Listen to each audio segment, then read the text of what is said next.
Dan kelima mudibuz zina, itu orang yang mengekalkan zina. Bukan orang berzina, orang kekal hidup berzina.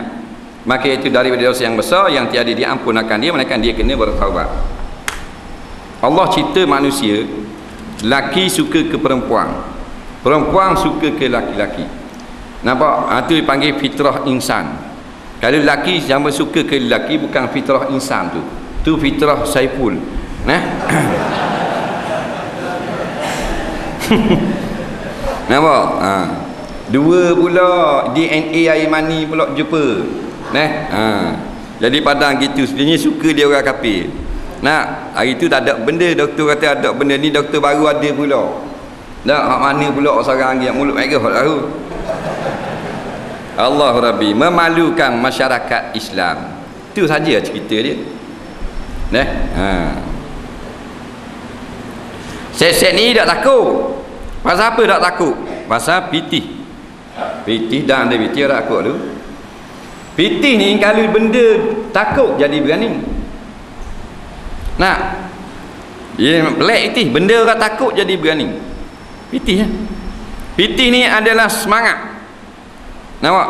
Semangat. Batu boleh sejuta dua sanggup jual maruah. Pitih ya. Malu tak apa? 2 juta kan? Tak senang nak dia 2 juta.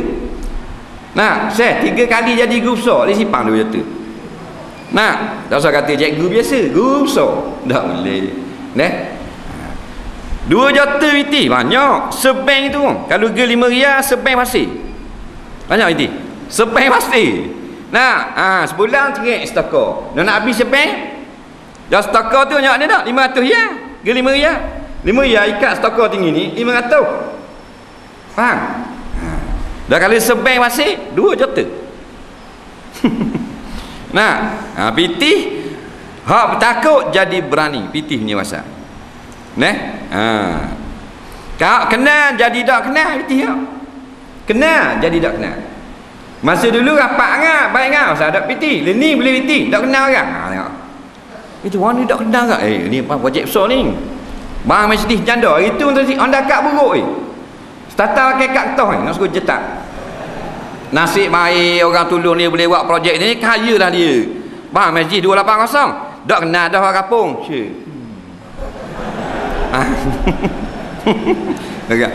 Pasal apa? Pitih.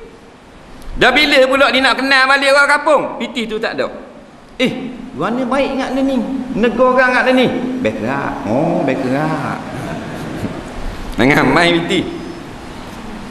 Pitih bunuh orang, pitih ya. Nah, sanggup ambil nyawa orang, pitih. Tu rapok bank. Jaga duk tidur tembok. Padahal jaga duk tidur secari tidur. Jaga duk tidur tembok kau. Jaga itu kat linapang. Pung tembok jaga. Mati jaga. Ki nak lari pitih. Dah hanya 20,000 je. Pitih punya pasal.